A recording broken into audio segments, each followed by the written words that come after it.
todos un feliz día. Vamos a continuar la temática que comenzamos el día de ayer.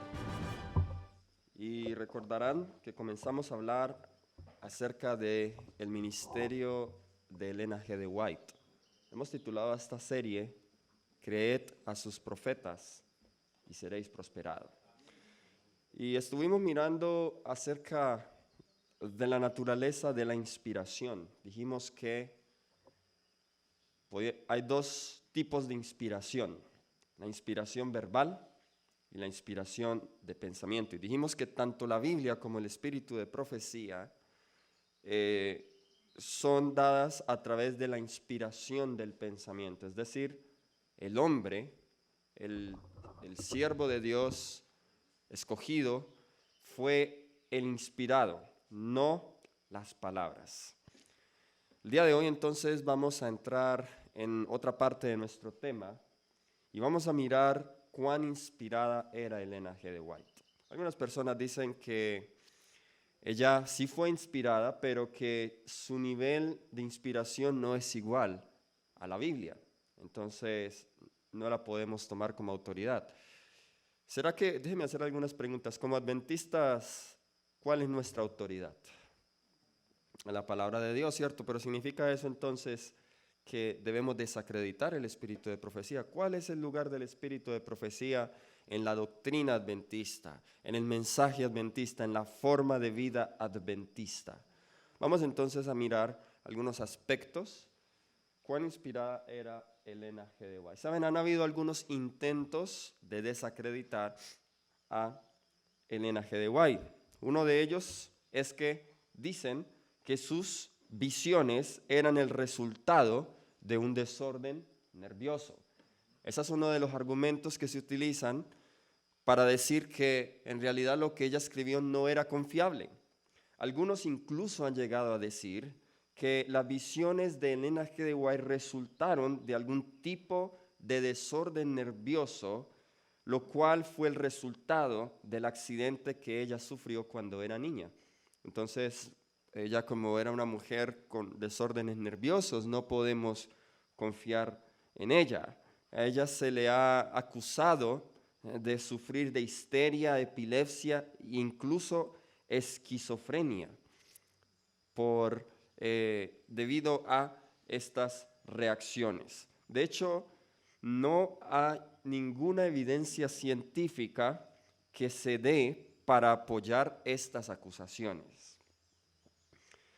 Otra de las acusaciones que se dan en contra de Elena G. de White es que ella enseñó cosas que no estaban en armonía con la Biblia. ¿Ok? Por ejemplo, ella junto con otros mileritas creían que el Señor aparecería el 22 de octubre de 1844 y que la gracia se cerraba para todos los hombres. Pero después del chasco, Elena de White no repudió su creencia en el mensaje adventista y por algún tiempo contribuyó a creer que la gracia se había cerrado para todos los pecadores y solo estaba abierta para los del movimiento adventista. Recordarán, no sé si lo vieron en la clase de historia denominacional, la teoría de la puerta cerrada. ¿Sí? Recordarán, the shut door, la puerta cerrada. Entonces, después del chasco, como Jesús no vino, surgió una doctrina que era la doctrina de la puerta cerrada. ¿Qué quería decir eso? Que ahora la gracia se había cerrado para todo el mundo en 1844 y que solo estaba abierta para aquellos mileritas adventistas que sobrevivieron el chasco. Y Elena de White creyó en eso por algunos años. Algunos han dicho que porque ella creía en eso, entonces ella no es confiable. Yo les hago una pregunta. ¿La luz que recibió Elena G. de White la recibió toda al principio o fue progresiva? Fue progresiva. De hecho, en el año 1856, el pastor Stephen Haskell escribió acerca de un artículo en contra de la carne de cerdo. Pero en ese entonces la hermana White no había recibido una visión todavía en cuanto a la prohibición de la carne de cerdo. Y ella reprende al pastor Haskell diciendo, sabes, te estás adelantando, no he recibido luz de Dios en cuanto a ese asunto. Pero más adelante ella recibe la visión de la reforma pro salud y queda claro que no debemos comer alimentos inmundos. El conocimiento de la hermana White aún doctrinal fue progresivo. También otra acusación que se ha hecho a Elena de White es que ella era culpable de plagio. ¿Saben qué es plagio, cierto? El tomar las ideas de otro y acreditárselas a ella misma. Ahora, hay dos tipos de plagio. Plagio moral y el plagio técnico. ¿A qué me refiero con eso? Ella nunca, sí fue cierto, y en aquel entonces no eran muy estrictos en cuanto a citar las fuentes, la literatura de aquel entonces. Y por ejemplo, en estos dos libros, en especial Notas biográficas de la vida de Pablo y El conflicto de los siglos, la hermana White se apoyó mucho en escritos de otros para registrar la historia que encontramos en estos libros. Pero en el caso, por ejemplo, de Notas biográficas de la vida de Pablo, ella nunca cita la fuente. Entonces dicen, bueno, ella está robando las ideas de otros. Ahora, lo interesante es que ella nunca trató de atribuirse a ella esos pensamientos. De hecho, en otro libro, ella dice que ella se basó en el libro La vida y las epístolas de San Pablo. Ella misma lo reconoce en otros escritos que gran parte de la información de este libro, Notas biográficas de la vida de Pablo, se basó en el libro La vida y las epístolas de Pablo. Y en cuanto al conflicto de los siglos, en la revisión del año 1911 se corrigieron muchas de esas cosas. Sí, ya vemos, por ejemplo, hoy el conflicto que tenemos, muchas de las fuentes que ella citó de la historia ya están allí, ¿sí? Por ejemplo, el libro de la historia de la Reforma, la caída, el surgimiento y la caída del Imperio Romano. Esos son los libros que ella usó principalmente y están citados en el conflicto de los siglos. ¿Sabe? Hay personas que se zarandean un poco porque la iglesia hace ediciones a ciertos escritos de la hermana White, pero en realidad varias veces, aún ella estando en vida, se hicieron ediciones y cambios a sus libros, simplemente para que a medida que la literatura iba avanzando, los significados de las palabras iban avanzando, era necesario que se hicieran estos cambios. También ella se le acusó de hacer algunas o dar algunas profecías que no se cumplieron. Ahora está bien interesante, miren esta cita. Una de las más famosas, recuerdo yo colportando, estaba en la ciudad de Chicago y encuentro a un hombre de la Iglesia de Dios, así se llama, la Iglesia de Dios, The Church of God, y él me dijo, tú eres, apenas yo le colporté el libro El conflicto de los siglos, vio la autora y dijo, tú eres adventista. Y él dijo, sí, yo soy adventista. Él dijo, ustedes creen en una falsa profeta. Y yo le dije, ¿por qué? Porque ella dio muchas profecías que no se cumplieron. Y entonces el hombre me sacó un cuaderno y él había estudiado muy bien el espíritu de profecía, muy estudioso. Y me sacó todas las profecías que no se cumplieron de ella, en especial esta. Y miren lo siguiente, ella estando en el Dime Tabernacle, el tabernáculo Dime, ahí en Battle Creek, se llama Dime es 10 centavos, porque ese tabernáculo se construyó con donaciones de 10 centavos de todos los adventistas de Estados Unidos, por eso se llama el Dime Tabernacle.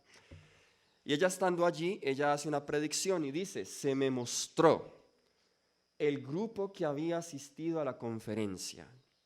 El ángel dijo, algunos serán alimento para los gusanos, algunos sufrirán las 7 últimas plagas, algunos quedarán vivos y permanecerán en la tierra hasta ser trasladados en la venida de Jesús. Ahora, esto lo dijo ella alrededor de 1856. Yo les hago una pregunta, ¿quiénes de estas personas están vivas hoy? De 1856. Entonces ahí dicen, fue una falsa profecía porque ella dice que algunos serían trasladados sin ver la muerte, vivos, cuando Jesús viniera, que algunos de esos serían comida de gusanos y algunos sufrirían las 7 últimas plagas, pero las 7 últimas plagas ni siquiera han caído. Oiga, las otras que él me mostró yo se las pude responder, esta no se lo pude responder. Y yo, wow, yo no había analizado esa cita así. Entonces eso me llevó a estudiarla. ¿Y qué estaba pasando en aquel entonces? En aquel entonces estaba pronto a estallar la guerra civil. De hecho, algunas de las personas que estaban allí presentes perdieron sus hijos en la guerra civil de los Estados Unidos. Y las cosas estaban dando en Estados Unidos, en el país, dentro de la iglesia, lo cual apuntaban a la pronta venida de Cristo Jesús. La hermana White creía, de hecho Jesús quería volver durante este tiempo. En la Biblia nosotros encontramos, y en el curso de instructor bíblico lo hemos estudiado, el principio de las profecías condicionales no cumplidas. ¿Saben? Hay algunas profecías que son condicionales. Y una de las profecías condicionales es la venida del Señor Jesús, ¿sí? Si Jesús hubiese querido venir, hace rato hubiese venido, pero es en condición ¿a qué? A que su pueblo esté preparado. Entonces, ya que el pueblo adventista falló en cumplir las promesas, todo se estaba dando, se estaban pronto a pasar las leyes dominicales, habían guerras, rumores de guerras, todo se estaba dando para que esto se cumpliese, pero no se cumplió. ¿Hay algunas profecías en la Biblia que no se han cumplido? ¿Cómo cuáles? ¿La cuál? El santuario de Ezequiel, se construyó ese santuario después del cautiverio. Entonces diríamos que la Biblia es falsa porque ese santuario nunca se construyó. Las profecías de Gog y Magog de Ezequiel, ¿se cumplieron las profecías de Gog y Magog? Nunca se cumplieron, ¿cierto? ¿Se cumplió la profecía que Israel sería una gran nación sobre toda la tierra? ¿Significa eso entonces que la Biblia no es veraz? No, simplemente no se cumplieron porque el pueblo no cumplió las condiciones. De la misma manera con estas profecías. Y hay muchas otras, yo solamente les dejo este ejemplo.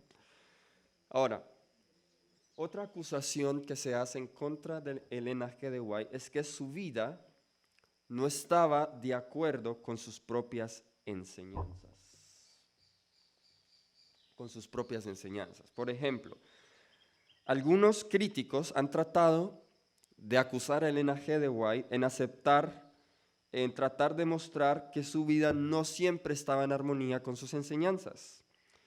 Una de ellas, por ejemplo, cuando ella escribió aquí en Consejos sobre el régimen alimenticio, donde hubo una ocasión donde ella acepta haber comido carne después de varios años de haber predicado que no se debía de comer carne. Entonces los críticos dicen, ella no estaba viviendo de acuerdo a lo que estaba enseñando. Pero más adelante, ella explica en el año 1909 que ella dice lo siguiente, Testimonios para la Iglesia, tomo 9, página 159. Okay, aquí no la tengo. Dice, ha sido reportado, dice ella, por algunos que no he seguido los principios de la Reforma Pro Salud como yo los he defendido con mi pluma. Pero yo puedo decir que he sido una fiel reformadora de la salud. Aquellos que han sido miembros de mi familia saben que esto es verdad. ¿Cuál fue su testimonio? Que ella ha sido ¿qué? Una fiel reformadora de la salud. ¿Saben?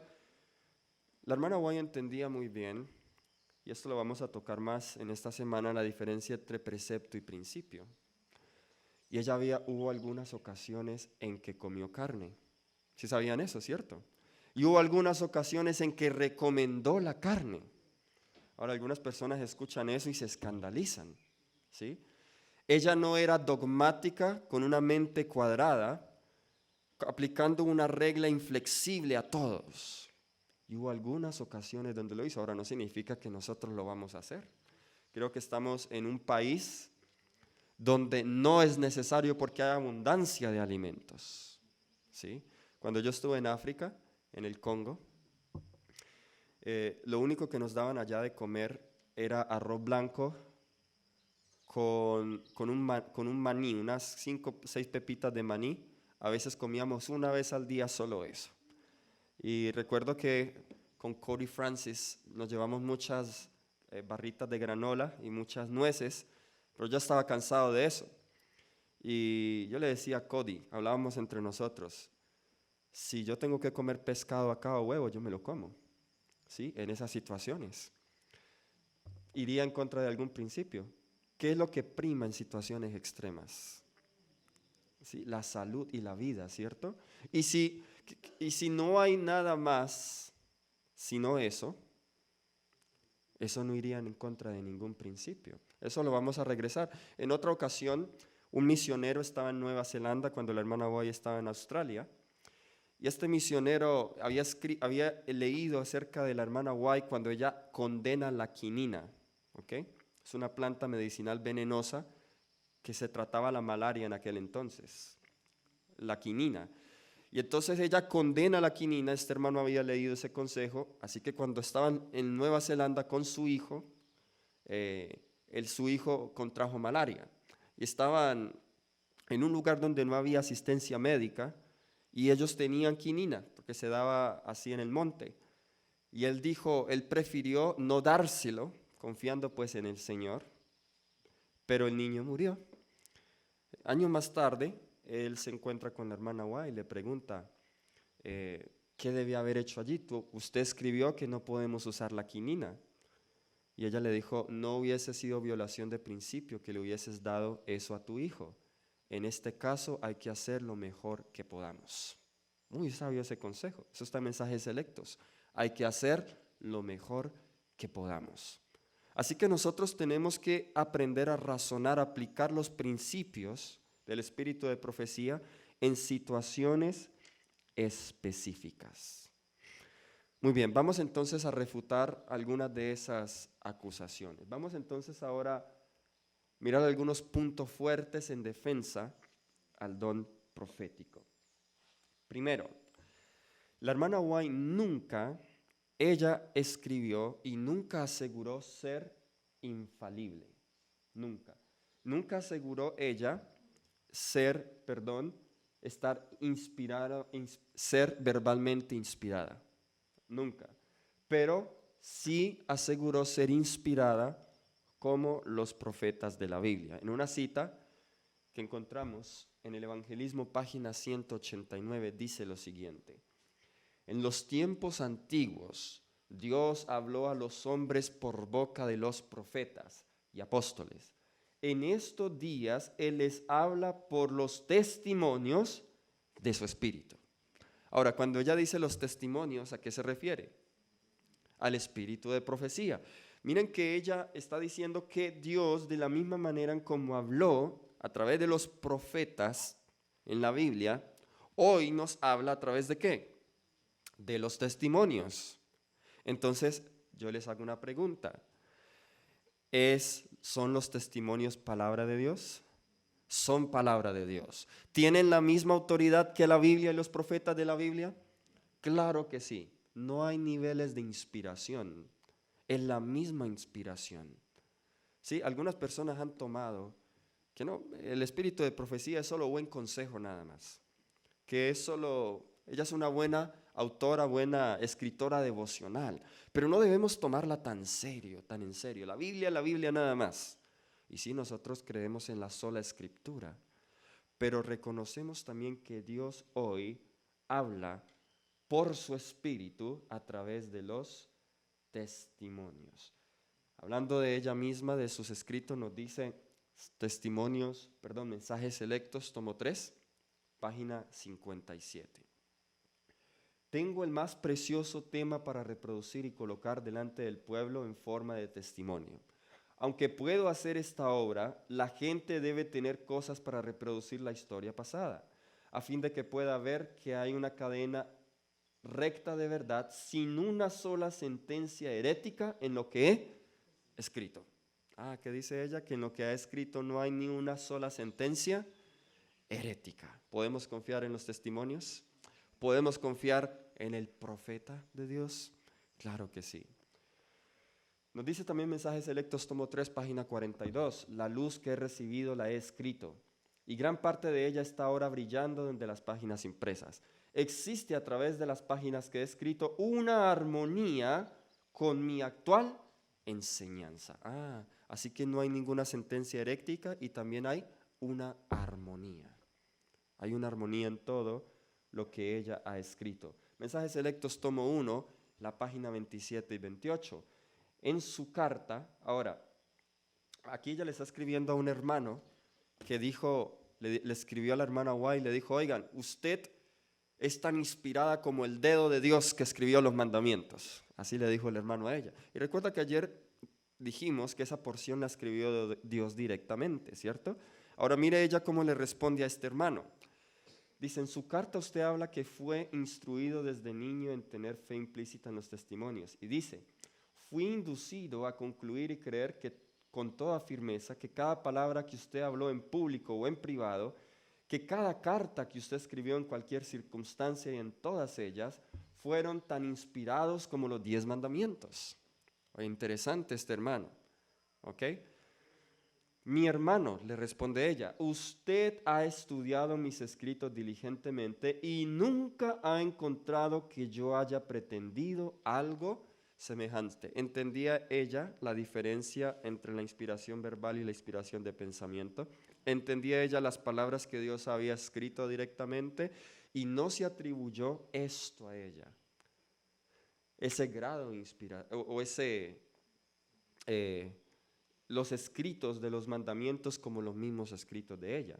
Ella dice, nunca he pretendido algo semejante, ni tampoco encontrará que los pioneros de nuestra causa jamás pretendieron eso. En mi introducción al libro El conflicto de los siglos, sin duda usted ha leído mi declaración en cuanto a los 10 mandamientos y a la Biblia, lo que debería haberle ayudado a una correcta comprensión del asunto que consideramos. Así que ella nunca se atrevió a decir que ella escribía como los 10 mandamientos fueron escritos palabra por palabra dictada por Dios. Ella reconoció que ella era tan inspirada como los profetas. En otra sentencia, Review and Herald, 8 de octubre de 1867. Algunas personas, recuerdo yo recién entré a la iglesia y un hermano preguntaba esto. Bueno, yo solamente creo en las visiones de Elena White. Pero lo que ella escribió que no fue visión, yo no creo en eso. ¿Han escuchado ustedes gente que dice eso? Solo creen en las visiones nada más. Pero no creo en lo que ella escribió cuando no estaba en visión. Yo les hago una pregunta. ¿Todo lo que escribió la hermana White lo recibió en visión? No. ¿Pero significa que solo debemos creer las visiones? No. Mire lo que ella dice acá. Aunque soy tan dependiente del Espíritu del Señor, para escribir mis puntos de vista como para recibirlos. Oiga, el Espíritu del Señor la inspira aún cuando ella escribe sus ¿qué? Sus puntos de vista. Dice, las palabras que empleo para describir lo que he visto son mías. Ella reconoce que son sus propias palabras, o sea, no es inspiración verbal, sino de pensamiento, son sus propias palabras, pero el Espíritu la impresiona, la inspira. Las palabras que empleo para describir lo que he visto son mías, a menos que sean las que me habló un ángel, que siempre las encierra entre comillas. O sea, cuando han visto que algunas cosas ella las encierra entre comillas, lo que se encierra entre comillas es lo que el ángel le dictó específicamente. Y ella lo coloca entre comillas, no son palabras de ella, sino lo que le dijo el ángel. Muy claro, ¿cierto? Ella es clara en esto. Muy bien. Otro punto es que ella nunca profesó ser infalible. Al igual que los profetas de la Biblia, cometió Elena G. White errores. ¿Sí o no? Claro que sí. ¿Pero significa que es una falsa profeta? No. Hablando ella de esto, nos dice Mensajes Selectos, tomo 1, página 43. La información dada, ahora una vez ella dio una información acerca de un sanatorio. En este punto, un joven, un obrero bíblico, en California del Sur, Perdió su confianza en los testimonios porque él creía que eran inconsistentes en las cartas de Elena de G. de White. ¿Y por qué él perdió? Este hermano perdió la confianza en los testimonios solo por esto. Él se refería a la declaración hecha en una de las cartas de la hermana White, donde ella dice que el sanatorio de Paradise Valley tenía 40 cuartos. Pero en realidad este sanatorio tenía 38 cuartos. Así que la hermana White escribe en la carta, el sanatorio que tiene 40 cuartos, pero en realidad tenía 38. Él dice, no, se equivocó la profeta, ya no creo en ella. ¿Ok? Muy interesante. Mira lo que le responde la hermana White a este hermano. Le dice, la información dada en cuanto al número de habitaciones del sanatorio de Paradise Valley no me fue dada como una revelación del Señor, sino simplemente como una opinión humana. Oiga, es interesante usted saber diferenciar en los escritos de ella lo que es opinión humana y lo que es revelación del Señor. Este es un caso de algo que fue opinión humana. Nunca me ha sido revelado el número exacto de habitaciones de ninguno de nuestros sanatorios. Y el conocimiento que tengo en cuanto a tales cosas lo he obtenido preguntando a los que suponía que estaban informados. Interesante. Como Natán y como Juan el Bautista se equivocó la profeta, hace de esa equivocación que su mensaje sea desacreditado. Quita la esencia del mensaje porque no eran 40 sino 38 cuartos. No. ¿Por qué? Volvamos al punto. ¿Por qué? Porque la inspiración no es verbal. La inspiración es del pensamiento. Acerca de la infalibilidad, la hermana White dice, acerca de la infalibilidad, nunca pretendí tenerla. Solo Dios es infalible, su palabra es verdad y en él no hay cambio ni sombra de variación. Mensajes Selectos, tomo 1, página 42. Nunca ella pretendió ser infalible. Esta cita, en cuanto a sus escritos, hubo un comité que se reunió para evaluar cambios en algunos de los escritos que ella había hecho, y esta fue la resolución que se tomó. Ahora, la razón por la cual lo he citado, y está en Mensajes Selectos, tomo 3, página 107, es para ver cómo los líderes en aquel entonces, ellos trataban con los errores que ella cometía, porque la hermana White, de hecho, también tenía muchos errores gramaticales. ¿Sí? Ella cometía muchos errores gramaticales y su esposo era el que le ayudaba a corregirlos. Ahora, entonces, si la profeta es infalible y comete un error gramatical, entonces no debemos creer en ella. Recuerden, era una mujer solo con segundo año.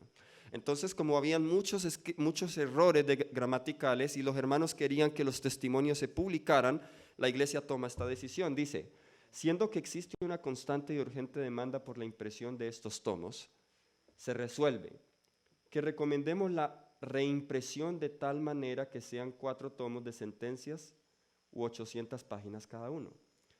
Siendo que muchos de esos testimonios fueron escritos en las circunstancias más desfavorables y la autora se hallaba demasiado cargada de preocupaciones y trabajos como para dedicar un pensamiento crítico a la perfección gramatical de los escritos, de manera que estos fueron publicados con tal premura que hizo que estas imperfecciones pasaran sin ser corregidas.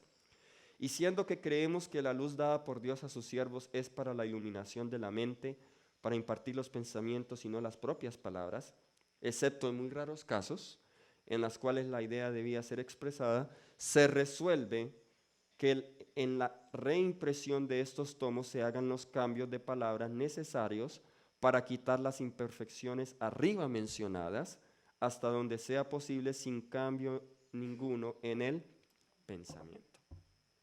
Entonces, cuando hoy de pronto publican una nueva versión del Deseado o una nueva versión del Camino a Cristo con palabras que hoy se entienden que en aquel entonces no se entendían, entonces la gente dice, no, es apostasía, están cambiando los libros. Hicieron eso en el tiempo de la hermana White. Sí, lo hicieron. Y ella estuvo de acuerdo con eso. No, dice, sin cambio ninguno del pensamiento. se pueden cambiar las palabras para que se hagan más entendibles sin que haya cambio ninguno del pensamiento. ¿Saben? De pronto ustedes digan, bueno, ¿para qué nos sirve eso? Afuera, aún dentro de la misma iglesia, esto es un asunto muy candente. Y nosotros tenemos que aprender y saber cómo responder a estas cosas. Porque hay personas que han terminado no creyendo en los testimonios por estas aparentes discrepancias. Quiero cerrar con este último punto, y es la diferencia entre lo común y lo sagrado. La diferencia entre lo común y lo sagrado. La hermana White escribió muchas veces de temas sagrados, pero también escribió de temas comunes. Y tenemos que hacer la diferencia. Ella misma nos dice, Mensajes Selectos, tomo 1, página 43. En mis palabras, cuando hablo acerca de estos temas comunes, no hay nada para inducir a la mente a creer que recibo mi conocimiento en una visión del Señor y que presento esto como tal. Un ejemplo de cosas comunes que ella escribe: no puedo comer frijoles, me caen mal. Hay personas que han tomado, no, eso es revelación del Señor, no podemos comer frijoles porque la hermana White no las comía, por ejemplo. ¿Sí? Temas comunes. Cosas como, por ejemplo, los cuartos, que si tenía tantas habitaciones, son temas comunes. Los temas comunes de los que ella escribió no deben hacerse o tomarse como que ella está tratando de instar a su pueblo a que deben seguirlo de esa manera. No, simplemente son temas comunes de los que ella escribe. Dice ella, sigue diciendo acá, sin embargo, hay oportunidades cuando deben declararse cosas comunes. Pensamientos comunes deben ocupar la mente, deben escribirse cartas comunes y se debe dar información que ha pasado de un obrero a otro. Tales palabras, tal información no son dadas bajo la inspiración especial del Espíritu de Dios. Hay porciones de lo que ella escribió que no es dada bajo la inspiración del Espíritu Santo. Sí, ¿qué cosas? Temas comunes. ¿Saben? Yo les recomiendo, ahorita están sacando ya los manuscritos inéditos de Elena G. de White. Por mucho tiempo habían estado sin publicarse. Ya este año salió el 5º volumen. Recomiendo que los consigan. Y hay muchas cartas allí que en el tiempo de la hermana White ella no había querido que se publicaran. Por ejemplo, ella le escribe a una amiga y le dice, acabo de pelear con Jaime White. A veces siento como que quisiera dejarlo. La parte humana de ella. Entonces, claro, alguien lee eso y dice, uy, no, mira, hasta la hermana White tenía problemas en el hogar. Hasta el punto en que quería dejar a Jaime White. O los problemas que ella tenía, sus problemas emocionales también.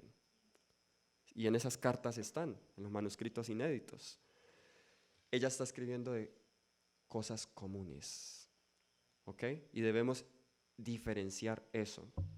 Se hacen preguntas a veces que no tienen nada que ver con temas religiosos y esas preguntas deben ser contestadas. Conversamos acerca de casas y tierras, transacciones comerciales, ubicación para nuestras instituciones, sus ventajas y desventajas. Cuando ustedes lean esas cosas, la hermana White simplemente está hablando en su intercambio de cartas con otros y no necesariamente debemos tomar eso como una regla fija e inflexible que venga de parte de Dios. Porque ella misma dice, no son dadas bajo la inspiración del Espíritu Santo. Vamos a dejar aquí, se nos ha ido el tiempo. Vamos a seguir, mañana terminamos esto y luego seguiremos acerca de reglas hermenéuticas para interpretar el espíritu de profecía. Así como en la Biblia tiene principios de interpretación, también hay principios de interpretación que rigen el estudio de los testimonios. Así que eso lo comenzaremos mañana. Creo que esto es muy importante.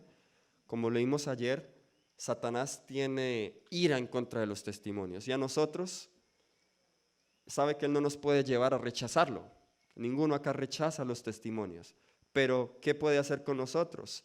Llevarnos a que los estudiemos erróneamente. ¿Saben? He visto muchas malas interpretaciones, mucha violencia que se le hace a los testimonios, mal uso que se le hace a los testimonios. El día de mañana comenzaremos a estudiar acerca de cómo leer correctamente el espíritu de profecía. Señor les bendiga, vamos a orar.